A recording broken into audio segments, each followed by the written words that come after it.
Jayadev minister అయిన తర్వాత మొట్టమొదటిసారి నన్ను కలవడానికి వచ్చావు జయదేవ్. నాపై ఉన్నంతకాలం అపజయం ఉండదు.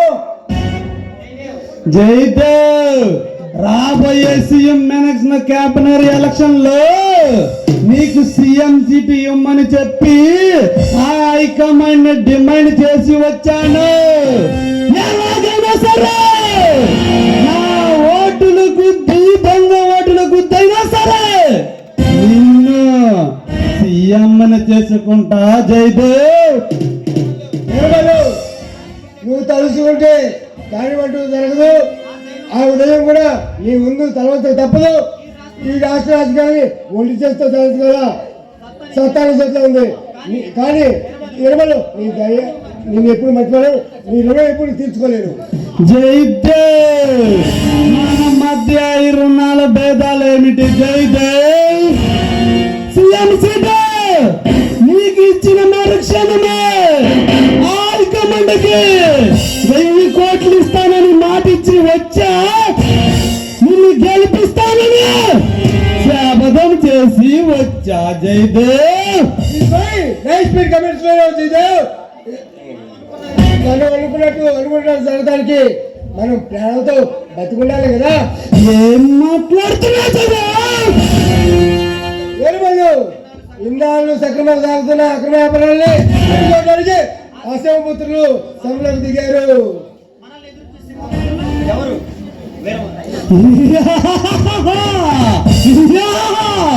మనల్ని ఎదిరించే ఆ సింహపుత్రులు ఎవరు చేద్దాం?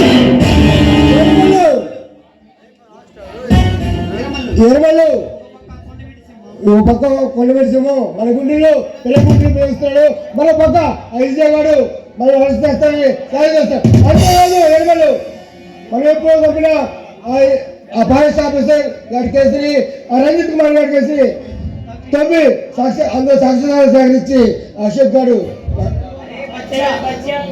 అరే బచ్చా ఇప్పుడు నేను చెప్పేది విన్నా. ఆ ఏరమల్ ఇప్పుడు నేను చెప్పేది విను. ఆ కొండవీటి సింహాన్ని ఎన్కౌంటర్ చేయమని చెప్పి ఆ పోలీసులకి చెప్పు. అప్పుడు ఆ అశోక్ గాడు కొండవీటి సింహం ఇద్దరు పోతారు. ఆ తర్వాత అశోక్ గాడు వస్తాడు, ఆడిని అంతం చేసేద్దాం. అవు ఇంగ్లీష్ ఎలా చెప్పు నవ్వు.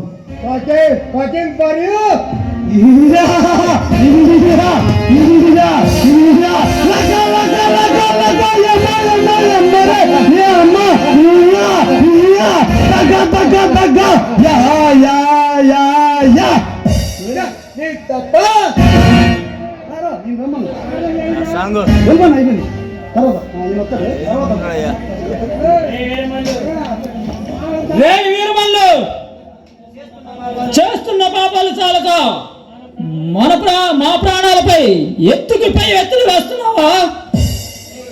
ఎవడ్రా నువ్వు శ్రీమంతుల్లాగా వచ్చి నీతి మంతుల్లాగా మాట్లాడుతున్నావు?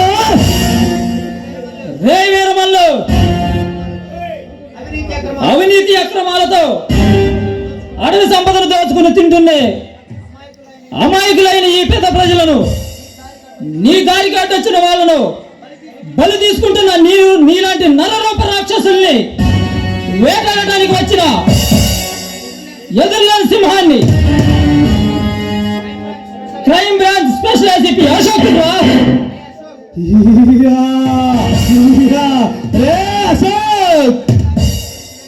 ఇప్పుడే నీ గురించి విన్నాను, నా కళ్ళారా చూశాను. నువ్వు ఒకరితో పెట్టుకునే ముందు వాడి గురించి ఆలోచించుకుని పెట్టుకో. నీ ప్రాణాలైనా మిగులుతాయే. రే వీరమల్లు, నీలాంటి నీచుల చేతిలో చావటానికి నేను అసమర్థుని కాదు. సింహాన్ని నీలాంటి రాక్షసుల రాక్షసుల సంహారం చేయడానికి వచ్చిన నరసింహాన్ని. రే అశోక్, ఈ సమాజాన్ని మార్చాలని ఎంతో మంది ఎదురు చూశారు.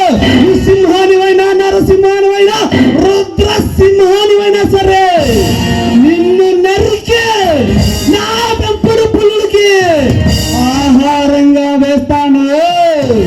ఇయ్యా ఇయ్యా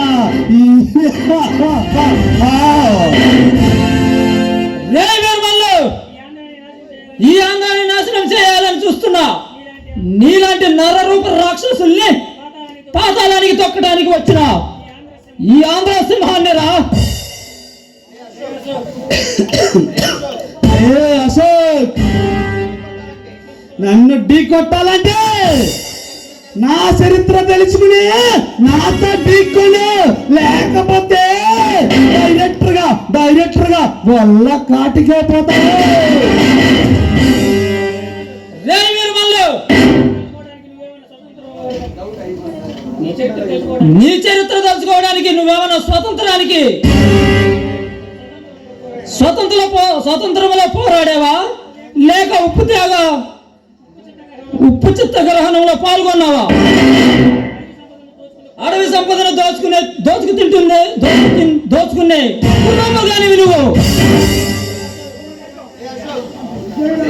రే అశోక్, నిన్ను ఆ కొండ విటి సింహాన్ని విజయనే అశోక్ని ముగ్గురిని ముక్కలు నరకడానికి కాపు కాసి ఎదురు చూస్తున్నా. దొరుకుతారని చూస్తున్నా. ఎప్పుడు దొరుకుతాడో అప్పుడు వేసేస్తా. రే వీరమల్లు, నాకు 6 నిమిషం పట్టదురా నిన్ను సెంట్రల్ జైలుకి పంపించడానికి. మర్యాదగా చెబుతున్నా, నువ్వు చేసే అక్రమాలు ఆపేసి మర్యాదగా లొంగిపో. నా చేతుల్లో బ్రతికిపోతావు. రే అశోక్, నా దమ్ము ధైర్యం ఏమిటో నీకు త్వరలోనే చూపిస్తా. వస్తా విషయానికి కాదు, ఉల్టాకి పల్టా నెంబర్కి 36 పెట్టి కొడితే వస్తాడ్రా ఈ వెంకటరావు గారు.